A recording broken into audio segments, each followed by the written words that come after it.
ప్రధాని నరేంద్ర మోడీ కనీసం 3 దశాబ్దాలుగా అయితే బీజేపీని నిలబెట్టుకుంటూ వచ్చింది. బీజేపీ అంటేనే నరేంద్ర మోడీ గారు గుర్తొస్తారు. ఆయన ఒక వెన్నెముకలా కనిపిస్తాడు. ఆ తర్వాత అమిత్ షా, ఇంకో కొంతమంది నాయకులు రాలు.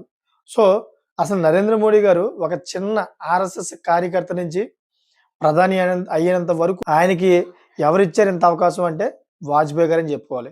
ఎందుకంటే వాజ్పేయి గారు అదేవిధంగా ఆయన ఒక మీటింగ్‌లోని వాజ్పేయి గారి పక్కనే కింద కూర్చున్న ఫోటో కూడా రీసెంట్‌లీ కూడా వైరల్ కూడా అయింది. అది కూడా కాంగ్రెస్ నేత అయితే ఆ ఫోటో పెట్టాడన్నమాట. ఎందుకు పెట్టాడంటే బీజేపీలోని కొంతమంది నేతలు సమానత్వంగా ఉంటారు. చిన్నతనంగా ఉండరు. కిందున్న వ్యక్తులకు కూడాను గౌరవిచ్చి ప్రధాని నరేంద్ర మోడీ అయ్యేంత స్థాయికి వచ్చేలాగైతే అవకాశాలు ఇస్తారు. అది బీజేపీలో ఉన్నటువంటి సిద్ధాంతం అని చెప్పేసి అప్పట్లో కాంగ్రెస్ నేత ఒక టాప్ నేత అయితే పొగిడాడు. సో, ఇదంతా ఎందుకు చెప్తున్నానంటే 2029లో ప్రధాని నరేంద్ర మోడీ పోటీ చేయబోడు నాకు తెలిసిన మట్టుకైతే. ఎందుకంటే ఆర్ఎస్ఎస్ సిద్ధాంతాల ప్రకారం ఆయనకి వయసు 75 సంవత్సరాలు నిండిపోయింది. దాటేస్తుంది కూడా. సో, దానివల్ల 2029లో ప్రధాని వేరే వస్తారన్నమాట. సో, ఆ రేస్‌లోని ప్రముఖమైన వ్యక్తులే ఉన్నారు. ఆళ్ళ గురించి మనం ఇప్పటిదాకా ఆళ్ళ గురించి ఈ మధ్య కాలంలో బాగా చర్చించుకున్నారు. ఆళ్ళెవరంటే అమిత్ షా ఫస్ట్ స్థానంలో ఉన్నాడు. ఎందుకంటే ఆయనకి మంచి జ్ఞానం ఉంది.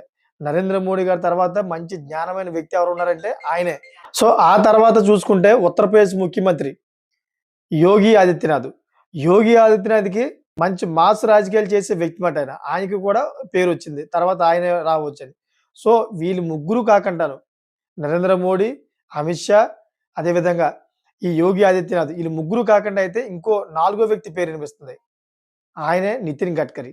నితిన్ గడ్కరీ గారినే తీసుకొద్దాం అని చెప్పేసి నరేంద్ర మోడీ గారు యోచనలో ఉన్నారంట. ఆర్ఎస్ఎస్ సిద్ధాంతాలు కూడా ఆయనకే అనుకూలిస్తున్నాయంట. ఎందుకంటే బీజేపీలోని రాబోయే వ్యక్తి ఎలా ఉండాలంటే నరేంద్ర మోడీ లాగా అందరిని కలుపుకొని ముందుకు తీసుకునే వ్యక్తిలా ఉండాలి. అందరితో సంబంధాలు ఉన్న వ్యక్తిలా ఉండాలి. ఎవరిని కూడా చిన్నతనం చేయకుండా అదేవిధంగా తనకు తాను ఇమేజ్‌ని బాగా హైప్ క్రియేట్ చేసుకునే వ్యక్తి ఉండకూడదంట. సమానవత్వమైన వ్యక్తి కావాలంట. అటువంటి వ్యక్తి కోసమే వీరు ఇప్పటిదాకా వెతుకులాడుతున్నారు. అయితే అటువంటి లక్షణాలు ఉన్నటువంటి వ్యక్తి ఎవరంటే నితిన్ గడ్కరీ అని చెప్తున్నారు. ఆ వారసత్వం మోడీ గారి వారసత్వాన్ని తీసుకొచ్చి నితిన్ గడ్కరీ గారికే ఇస్తారని చెప్పేసి వార్తలొస్తున్నాయి. సో, అది కూడా కరెక్టే. ఎందుకంటే నితిన్ గడ్కరీ గారు అందరిని కూడా సమానత్వమైన భేదం అందరిని కూడా సమానంగా చూస్తారు. అదేవిధంగా అన్ని పార్టీలతో కూడా సత్సంబంధాలు కొన్ని కొన్ని నేతలతో ఆయనకున్నాయి. ప్రతీది కూడా ఆయన తొందరపడకుండా ప్రతీది కూడా ఎనలైజ్ చేసి అదేవిధంగా ఏదైనా నిర్ణయాలకి వెళ్తా ఉంటారన్నమాట. నితిన్ గడ్కరీ గారికి అంత మంచి పేరుంది. సో, ఆయన్ని రేస్‌లో నిలబెట్టేలాగా ఉన్నారన్నమాట. ప్రస్తుతం రాబోయే రోజుల్లో 2029 ఒకవేళ నరేంద్ర మోడీ గారిని తప్పిస్తే మాత్రం నితిన్ గడ్కరీ గారే వచ్చే అవకాశం ఉందని చెప్పేసి రాజకీయ నిపుణులు అదేవిధంగా ఆర్ఎస్ఎస్ నుంచి కూడా కొన్ని సిద్ధాంతాలు ఆయనకి సూటబుల్‌గా అవుతున్నాయంట.